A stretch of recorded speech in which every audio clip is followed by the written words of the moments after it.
Bismillah walhamdulillah wassalatu wassalamu ala rasulillah wa ala alihi wa sahbihi wa man tabi'ah amma ba'd. Puji syukur pada Allah Subhanahu wa taala. Salawat salam kepada junjungan kita Nabi Muhammad sallallahu alaihi wasallam. Bapak pada balai, Bapak Kasih terima kasih dan media suara yang kami muliakan. Judul tentang gambaran kinerja guru pendidikan agama Islam sekolah dasar pasca diklat di Balai Diklat Agama Aceh tahun 2019. Sebagai pengantar, Balai Diklat Agama Aceh sudah mulai muncul ide tentang kehadirannya itu sudah mulai sejak tahun 2007. Tapi baru launching atau Balai Diklat Aceh ini menyatakan ada itu pada hari Rabu tanggal 25 September 2013 di era Bapak Ibu Sadan MPD menjadi Akademi Pemenang dan Insinyur Azwar Bakar sebagai Menpan RB. Mungkin Bapak Kepala berkaitan dengan ini kita sering gangguan kita bertanya kapan sih sebenarnya hari pelajaran Balai Diklat ya. Mungkin di sini ke depan mungkin akan ada orang media suara kita yang akan menulis khusus tentang sejarah Balai Diklat Agama Aceh yang pada tersebut menterinya atau Menpan RB-nya yaitu orang Aceh juga pada waktu itu yaitu Bapak Azwar Bakar. Kemudian Bapak Ibu sekalian, latar belakang masalah yang kita coba angkat selama ini materi PAI di sekolah yang diterima oleh peserta didik terkesan terbatas pada teori konsep ajaran agama semata. Malah Bapak Ibu sekalian, hasil penelitian kami melihat di lapangan ada materi yang kadang diangkat itu tidak sesuai dengan usia. Studi SD itu di kelas 4 ya, di kelas 4 Pak Zarul sudah ada materinya hal-hal yang mewajibkan mandi. Hal-hal yang mewajibkan mandi di kelas 4. Jadi kalau kelas 4 mandi diangkat materi tersebut, itu kalau ditanyakan oleh murid ke gurunya, mungkin guru juga ikut bingung untuk menjawabnya. Tadi ada pembahasan tentang hal-hal yang mewajibkan mandi. Apa penyebab wajib mandi misalnya kan? Kalau salah satunya dijawab karena alasan bersetubuh, nanti akan muncul apa itu bersetubuh. Itu anak kelas 4. Ya, itu anak kelas 4. Tidak terjawab sama guru, otomatis akan ditanya sama ibunya di rumah masing-masing. Tambah bingung lagi. Kalau ibunya di rumah menjelaskan pasal lebih detail yang namanya bersetubuh ini menyebabkan mandi, mungkin besok pagi sudah ada yang nunggu di depan kamar mandi. Itu dia ibunya sudah keramas, nah kan sekolah bersetubuh. Itu karena materinya tidak sesuai. Usia kelas 4 SD. Penyebabnya diantaranya guru-guru PAI kita itu tidak diberikan penjelasan, tidak diberikan penjelasan apa yang maksud dengan studi Islam, kemudian pendidikan Islam keagamaan, pendidikan keagamaan Islam, kemudian pengantar studi Islam dan pendidikan agama Islam itu sendiri. Kalau yang pertama ini, Bapak Ibu sekalian, yang pertama, kalau studi Islam itu dilakukan oleh orang-orang orientalis Barat, orang orientalis Barat. Itu tahun 66 Pak Jenal Ibarat itu sudah menggelontorkan dana sampai dengan 6 miliar dolar tahun 66 khusus untuk mengkaji Islam. Kalau kita uangkan dengan rupiah sampai dengan 60 T. Itu khusus mereka itu mengkaji tentang Islam. Kemudian yang kedua, ada yang namanya pendidikan keagamaan Islam. Itu contoh anak-anak kita didik di daerah, di pesantren. Mereka khusus mengkaji atau mempelajari tentang agama Islam. Ini sesuai dengan BP 55 2017. Kemudian ada yang disebut dengan pengantar studi Islam. Yang salah satunya buku mungkin ditulis oleh Harun Nasution, bukan Harun Nasibu. Harun Nasution. Nah, itu berkaitan dengan ekonomi, kemudian juga berkaitan dengan politik. Kalau kata kata Muhammad Nasir, bila ada orang Islam, itu kalimat yang disampaikan oleh non-Muslim, kalau ada umat Islam itu yang hanya sekedar pakai celana jingkrang, kemudian melakukan salat, biarkan saja kata non-Muslim mengatakan seperti itu. Ya, kita tidak sebut orang kafir nanti bersalahan dengan moderasi agama. Karena lagi dari Abu Bakar. Ya. Biarkan saja kalau salah. Tapi bila seandainya mereka mengkaji tentang ekonomi, itu awasi dia. Kata mantan Perdana Menteri Indonesia. Tapi bila umat Islam itu sudah mengkaji tentang politik, maka bumi hanguskan. Makanya orang-orang ini dikaji dalam pengantar studi Islam. Kemudian dari bahagian pengantar studi Islam inilah yang bahagian kecil Bapak Ibu sekalian yang diangkat, yaitu pendidikan agama Islam, yang diambil dari bagian dari nomor 3 tadi.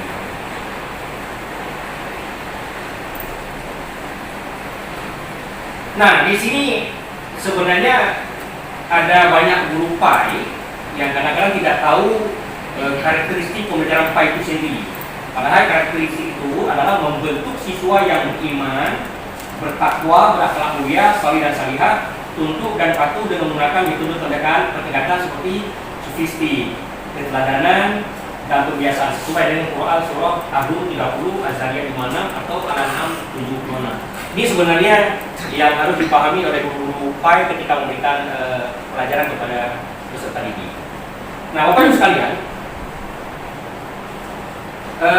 di sekolah guru mengemban tugas sebagai pendidik, pengajar, pembimbing, dan pengarah peserta didik, sekaligus juga berperan sebagai orang tua bagi siswa.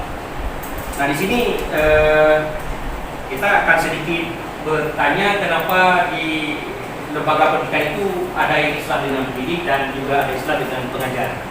Soalnya di sini Bapak Ibu sekalian ada perbedaan antara pendidik dengan pengajar. Kalau di Indonesia saya melihat Pak Madi itu kita kelebihan tenaga pengajar sebenarnya. Apalagi ada tenaga pengajar yang juga lulus dari perguruan tinggi Toko. Makanya akan berbeda dengan tenaga pendidik. Kalau tenaga pendidik tersebut, sebagaimana bahasa pendidikan itu adalah memanusiakan manusia oleh manusia telah jadi manusia. Artinya dia open. Sehingga kalau ada siswa yang punya masalah, guru itu akan turun tangan langsung menanyakan kenapa ini dan sebagainya.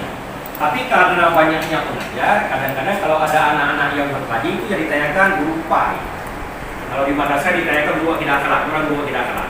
Terkesan guru matematik, guru olahraga, guru fisika dan sebagainya, mereka mengabaikan persoalan yang terjadi di lapangan.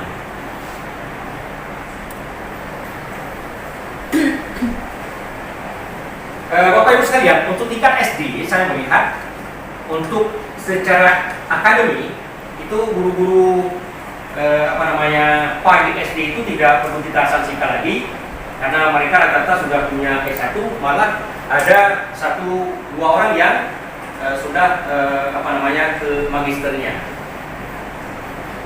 Namun yang di lapangan kinerja guru PAI pasca bentuk diklat tidak seperti yang diharapkan.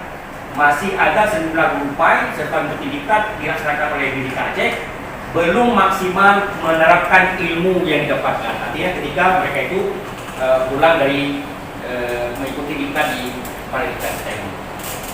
Kemudian yang menjadi pertanyaan penelitian, bagaimana kemampuan guru pendidikan agama Islam di Provinsi Aceh dalam perencanaan pembelajaran pasca mengikuti diklat, balai diklat di Balai Diklat Keagamaan Aceh.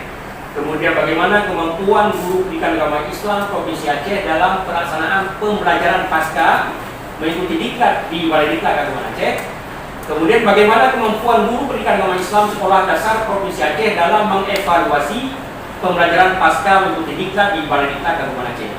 Terus yang terakhirnya bagaimana hubungan interpersonal guru pendidikan agama Islam Sekolah Dasar Provinsi Aceh dengan siswa pasca mengikuti diklat di Balai Diklat Keagamaan Aceh. Ini poin yang keempat ini kami angkat berdasarkan hasil yang diberikan rekomendasi atau masukan oleh orang LAM di Jakarta. Untuk penelitian ini Bapak Ibu sekalian, saya membatasi penelitiannya bagian pada gambaran kinerja guru pendidikan agama Islam sekolah dasar pasca diklat di Balai Diklat Agama Aceh pada tahun 2019 yang dilaksanakan di kampus Balai Diklat Agama Aceh. Artinya kita tidak mengambil sampelnya di diklat di daerah, ya, tapi khusus yang dilaksanakan di Balai Diklat ini.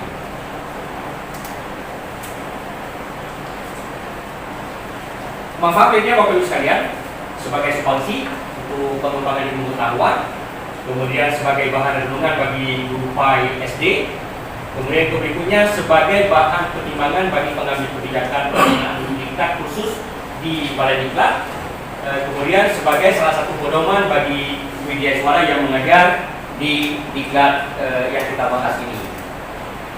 Terus kemudian ini yang kita lakukan prosedur penelitiannya mulai dari penyusunan proposal, kemudian melakukan presentasi proposal di Pusdik Jakarta, melakukan penelitian, hasil analisis, interpretasi, menarik kesimpulan, menulis laporan, dan ini tinggal 2 langkah lagi presentasi hasil penelitian yang kita lakukan pada hari ini, kemudian tinggal pengiriman hasil laporan ke LAN. Jadi pendekatan media, pengumpulan data yang digunakan dalam penelitian ini adalah pendekatan analisis distinktif dengan menggunakan metode kualitatif yang bertujuan untuk melihat realita, keadaan, dan fakta yang telah dan sedang berkembang. Bapak Ibu sekalian, hasil penelitian dari temuan media secara umum di lapangan yang menyangkut dengan kinerja guru PAI pasca diklat dalam mengelola pembelajaran menunjukkan kinerja guru sudah sedikit mengalami peningkatan menuju arah yang lebih baik dari sebelum mereka mengikuti diklat. Meskipun demikian, tidak dapat dipungkiri masih ada juga beberapa guru PAI yang belum menunjukkan perubahan apapun. Artinya mereka selama mengikuti diklat ini belum ada perubahan dari sebelum dan sesudah mengikuti diklat. Hasil temuan juga kita dapati di lapangan, itu pengawas PAI, kemudian juga kepala sekolah jarang melakukan supervisi, ya, jarang melakukan supervisi terhadap pelaksanaan pembelajaran oleh guru PAI. Kemudian kalaupun dilakukan supervisi oleh mereka, itu hanya sekedar bagian pada administrasi pembelajaran.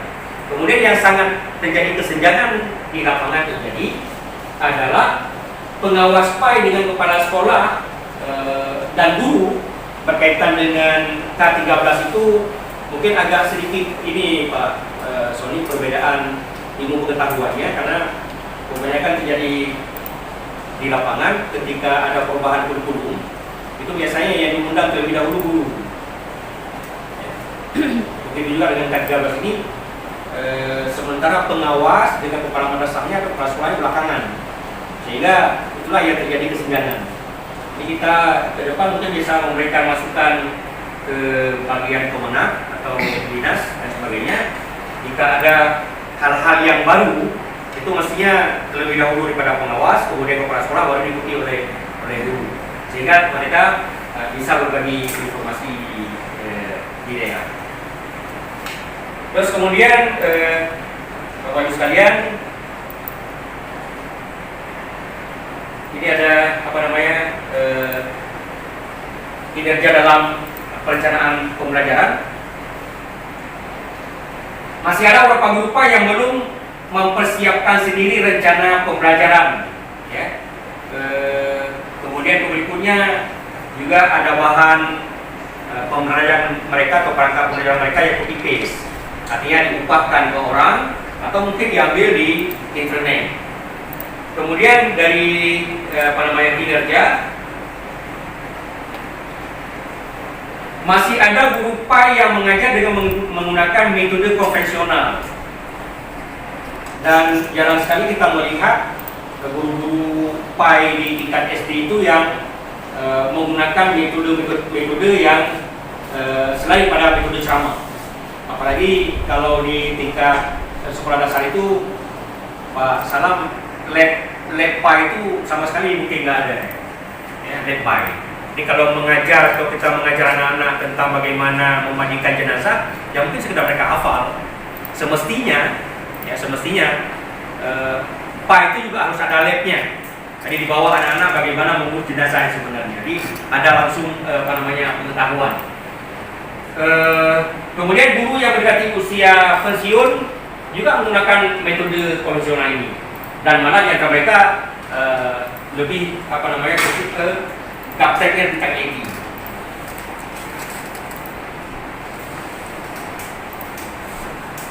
Sebagian guru hanya melakukan evaluasi terhadap hasil belajar siswa secara sumatif dan jarang melakukan penilaian terhadap proses pembelajaran. Artinya, kalau diberikan pengetahuan rukun iman, itu otomatis ditanyakan tentang rukun iman dan lain-lainnya.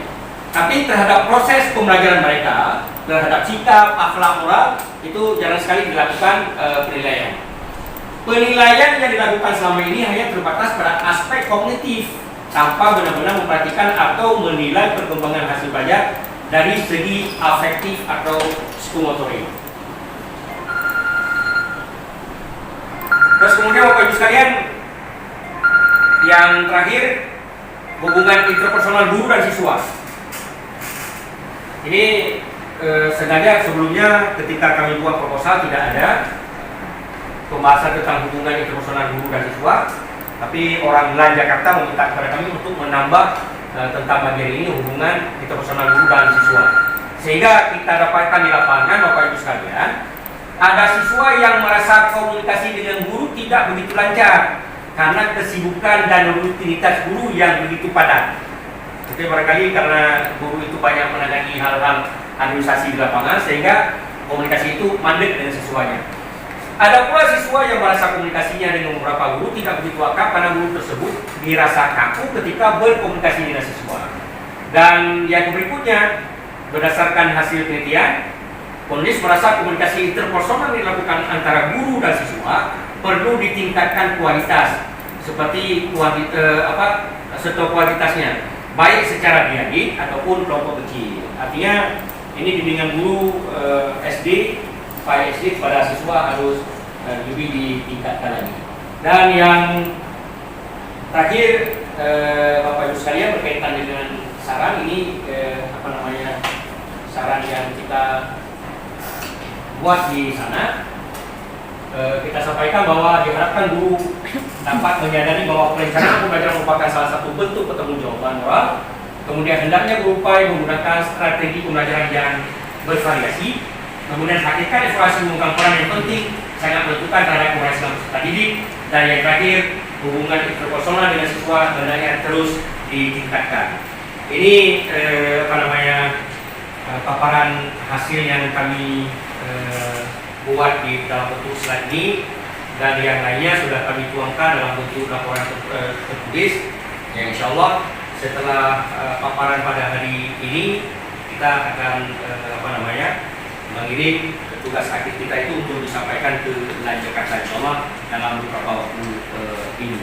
Demikian Bapak Ibu sekalian, presentasi hasil yang dapat saya sampaikan, dan terima kasih atas perhatian dan kehadirannya. Billahi taufiq wal hidayah. Wassalamualaikum warahmatullahi wabarakatuh. Waalaikumsalam warahmatullahi wabarakatuh.